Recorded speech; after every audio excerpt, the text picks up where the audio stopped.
le principe global de l'homocinétique, parce que c'est un mot qui est un peu savant et complexe, pour le rendre compréhensible par tout le monde. Donc c'est quoi? C'est le fait de faire en sorte que la fourche, enfin, que les suspensions avant et arrière soient accordées ensemble?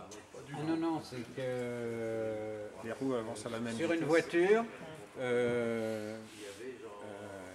quels que soient les mouvements de suspension, il n'y a pas d'influence des suspensions sur la vitesse de rotation de la roue.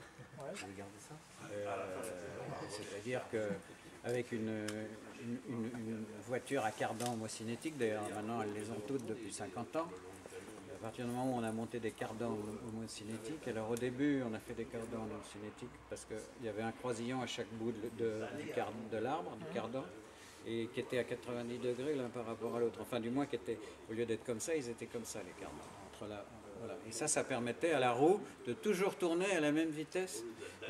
Si on mettait un disque en sortie de boîte, par exemple, à un moment, il y a eu des disques de frein en sortie de boîte. Le disque, quand il était à 291, la roue était à 291, le même régime de rotation tout le temps, quels que soient les mouvements de suspension. Alors qu'une moto, d'ailleurs ça s'entend, une moto quand ça passe sur des bosses ça fait parce que la roue n'arrête pas de décélérer, accélérer, décélérer sur chaque bosse. Si on enlevait un cardan homocinétique pour remettre un cardan classique avec un seul truc comme moi j'ai eu quand je courais en monoplace dans les années 60, là il n'y avait pas des cardans homocinétiques et donc on avait ces mouvements d'accélération de roue sur les voitures.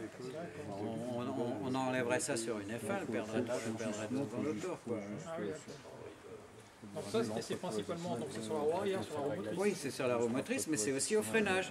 C'est-à-dire que sur les bosses, on a toujours une vitesse constante de défilement. La vitesse de défilement dans l'étrier est constante.